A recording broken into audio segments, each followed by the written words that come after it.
ጄሪክ በተባለ የባለጠጎች ትምህርት ቤት ውስጥ ተማሪዎች ሐኪም የተባለችን ልጅ እያሾፉባት እየሰደቧትና በኃይል እየደበደቧት ነው። እነዚህ ተማሪዎች ሐኪምን የሚያጠቁት በትምህርት ቤቱ ንግሥት ተብላ በምትጠራው ሜሊሳ ትዕዛዝ ነው። ማንም ሊያድናት አይደፍርም፣ ምክንያቱም ሜሊሳ በዚህ ትምህርት ቤት ምን ያህል ስልጣን እንዳላት ሁሉም ያውቃል። ሐኪም እየተደበደበች ሳለ ድንገት አንድ ወንበር ከላይ መስታወቱን ሰብሮ በቀጥታ ከፊት ለፊቷ ላይ ይወድቃል። በወንበሩ ላይም ሐኪም ወደ መጣችበት ቦታ እንድትመለስ የሚያዋርዱ ክፉ ቃላት ተጽፈዋል። ሐኪም ከመሬት ተነስታ ራሷን ብቻዋን እንደቀረች ይሰማታል። ወደዚህ ትምህርት ቤት ስትመጣም ካሰበችው በላይ ነገሩ እጅግ እንደከፋ ትገነዘባለች።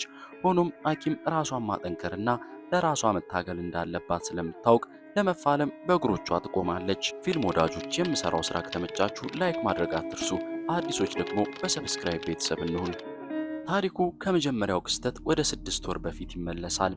ከቀናቶች መሃል በአንዱ ቀን ጠዋት ላይ ሐኪም ከቅርብ ጓደኛዋ ኢላ ጋር ወደሚማሩበት የድሆች መደበኛ ትምህርት ቤት እየሄዱ ነው። ነገር ግን ኢላ የጄሪክ ኮሌጅ የሆነ ሹራብ ለብሳለች። ሐኪምም ሹራቡን ከየት እንዳገኘችው ትጠይቃታለች። ኢላም አንድ ጓደኛዋ እንደሰጣት ትመልስላታለች። ሐኪም ግን ኢላ አንድ ነገር እየደበቀቻት እንዳለ ትጠራጠራለች። ኢላም በስልኳ ከአንድ ሰው ጋር በሚስጥር እየተጻጻፈች ነው። ማን እንደምታናገር ግን ለሐኪም ማሳየት አልፈለገችም።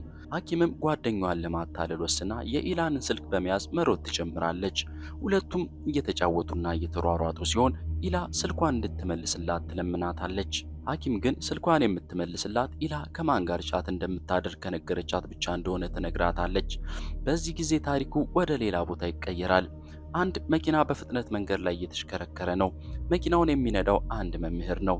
ነገር ግን ከሱ ጋር ያሉት ተማሪዎች በግድ በፍጥነት እንዲነዳ እያስገደዱት ነው። መምህሩም እንዲያቆሙ ይለምናቸዋል።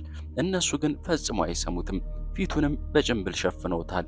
በሌላ በኩል ሐኪም የኢላንን ስልክ በእጇ ይዛ መንገዱን ለማቋረጥ ትሞክራለች። ከዛም ኢላን መታ ስልኳን እንድትወስድ ትጠራታለች።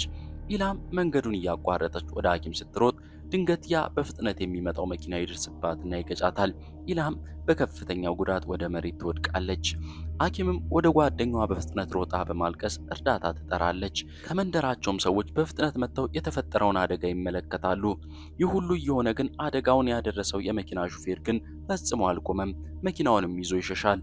በዚህ ምክንያትም ሁሉም ሰው በቁጣ ይሞላል። አምቡላንስም ይጠራሉ። በዚህ መካከል ካፕላን የተባለ አንድ ሰው ወዲያውኑ ወደ ራሱ መኪና ይገባና ኢላንን የገጨውን መኪና መከታተል ይጀምራል። ካፕላንም በቁጣ ተሞልቶ ሌሎች ሰዎችንም በስልክ እየጠራ መኪናውን ይከተላል። በመጨረሻም የኢላንን አደጋ ያደረሰው መኪና ወደ ባለጠጎቹ ትምህርት ቤት ጄሪክ ኮሌጅ ውስጥ ይገባል። ካፕላንም ይህንን በዓይኑ ይመለከታል። ወደ በሩም ሄዶ የመንደሩን ሰዎች ይጠራል።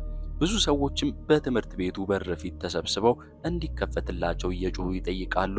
በትምህርት ቤት ውስጥ ግን የመኪናው ሹፌር ጭንብሉን ያወልቃል። ከዚያም ድንገት ወድቆ ይሞታል። ከዛም ሌላ ሰው መጥቶ ጭንብሉን በፍጥነት ይወስደዋል። በውጭ የመንደሩ ሰዎች እየተቃወሙ ባሉበት ጊዜ በትምህርት ቤት ውስጥ ሁለት ኃይለኛ ሰዎች ሲወያዩ እናያለን። አንደኛው የትምህርት ቤቱ ባለቤት ኃያል ሰው ሱሌማን ሲሆን ሌላው ደግሞ ዋናው ርዕሰ መምህር ቪክሬት ነው። ሱሌማንም ሁሉም ነገር ተጠናቋል ወይ ብሎ ይጠይቃል። መኪናው ተደብቋል፣ የካሜራ ቪዲዮዎችስ ተሰርዟል፣ ሹፌሩስ ተገሏል ብሎ ይጠይቃል። ቪክሬትም ሁሉም እንደተሰራ ያረጋግጥለታል። ከዚያ ሱሌማን በተለይ ካፕላንን እንዲያረጋጋ ያዘዋል። ምክንያቱም ካፕላን ከትምህርት ቤት ውጭ ያሉ ሰዎችን እየመራ ያለው ሰው ነው። ርዕሰ መምህሩም ወደ ውጭ ወጥቶ ካፕላን ብቻውን ወደ ትምህርት ቤት ገብቶ እንዲፈትሽ ይፈቅድለታል። ከዚያም በገንዘብ ለመደለል ገንዘብ እንደሚሰጠው ቃል እየገባ ለማሳመን ይሞክራል። በዚህ ጊዜ ሆስፒታል ውስጥ ሐኪም እናቷና የኢላ ቤተሰቦች ከዶክተሮች አሳዛኝ ዜና ይሰማሉ። የኢላን እግሮች በከፍተኛ ሁኔታ ተጎድተዋል። ከእንግዲህ በእግሮቿ መራመድ እንደማትችል ዶክተሮቹ ይነግሯቸዋል። ሐኪምም ይህንን ስትሰማ በሐዘን ታለቅሳለች። የቅርብ ጓደኛዋ ሕይወቷ ሙሉ በሙሉ እንደተቀየረ ታውቃለች። ከትምህርት ቤት ውጭ ግን ያለው ካፕላን ወደ ተሰበሰቡ ሰዎች ይመለሳል። ድንገት ግን ንግግሩ ይቀየርባቸዋል። አሁን መኪናው ወደ ትምህርት ቤት ገብቶ እንዳላየ ይናገራል። ሰዎቹም በጣም ይደነግጣሉ። ምክንያቱም ከሰዓታት በፊት ካፕላን ራሱ መኪናውን በዓይኑ እንዳየ እርግጠኛ ሆኖ ተናግሮ ነበር። አሁን ግን ካፕላን ምናልባት ተሳስቶ እንደሆነ ይናገራል። ምናልባትም መኪናው በሌላ በር ገብቶ ሊሆን ይችላልም ይላቸዋል። የመንደሩ ሰዎችም በካፕላን ንግግር ተስፋ ይቆርጣሉ። በመጨረሻም ወደ ቤታቸው ይመለሳሉ። ነገር ግን አንድ አረጋዊ ሰው የካፕላንን ንግግር ተጠራጥሯል። ከዛ በኋላ በዚያ ምሽት ሐኪም ወደ ካፕላን ቤት ትሄዳለች። ኢላን የገጨውን ሹፌርም የያዙት እንደሆነ ትጠይቀዋለች። ካፕላንም አይ አልተያዘም ብሎ ይመልስላታል። ሐኪምም በዚህ ነገር በጣም ትሰቃያለች። ሌሊቱን መተኛት አትችልም። አእምሮዋ በጥፋተኝነትና በጓደኛዋ ላይ በደረሰው ህመም ተሞልቷል። እናቷም ለማጽናናት ብትሞክርም ሐኪምን ማረጋጋት ከባድ ይሆናል።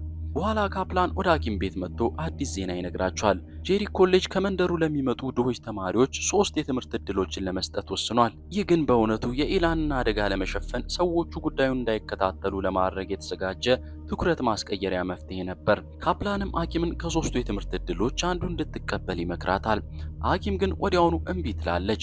ምክንያቱም በዚያ ትምህርት ቤት ውስጥ መማር የኢላም ህልም ነበር። ኢላ አሁን በከፍተኛ ስቃይ እያለች እሷ የጓደኛዋን ህልም ወስዳ መሄድ እንደማትችል ታስባለች። እናቷ ግን እንድትሄድ ትመክራታለች። ምክንያቱም ይህ ለሐኪም ትልቅ እድል እንደሆነ ታምናለች። ከዚያም ሐኪም ኢላንን ለመጠየቅ ወደ ኢላም ቤት ትሄዳለች። ኢላንም በዊልቸር ላይ ተቀምጣ ታገኛታለች። ኢላም ከአደጋው በኋላ በከፍተኛ የስሜት ቀውስ ውስጥ ናት። ኢላ ከሐኪም ጋር መነጋገር እንኳን አትፈልግም። ሐኪም ግን ስለተሰጣት የትምህርት እድል ትነግራታለች። ኢላም በዚህ በጣም ትበሳጫለች። ይህ የትምህርት እድል እውነተኛ እድል ሳይሆን ሰዎች የአደጋውን ጉዳይ እንዳይከታተሉ የተዘጋጀ ዘዴ ብቻ እንደሆነ ትናገራለች። ሐኪም ግን አቋሟን ትገልጽላታለች። የትምህርት እድሉን የምትቀበለው በዚያ ትምህርት ቤት ውስጥ ለመደሰት ወይም የጓደኛዋን ህልም ለመውሰድ ሳይሆን ኢላን የገጨውን ሰው ማንነት ለማወቅ እንደሆነ ትነግራታለች። ሐኪምም ወደ ጄሪ ኮሌጅ በመግባት የተደበቀውን እውነት ለማውጣት ቆርጣ ትነሳለች። ግን ይህ ቀላል አይሆንም። ምክንያቱም ወደዚያ ትምህርት ቤት ስትገባ ምን እየጠበቃት እንደሆነ አላወቀችም። ቤተሰቦቼ ክፍል 1 በዚሁ ተጠናቋል። ክፍል 2ን ደግሞ በቀናት ውስጥ የማቀርብላችሁ ይሆናል። ፊልሙን ከወደዳችሁት ላይክ፣ ለቻናሉ አዲስ ከሆናችሁ ደግሞ ሰብስክራይብ አድርጉ። በክፍል 2 እንገናኝ።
쫓아와!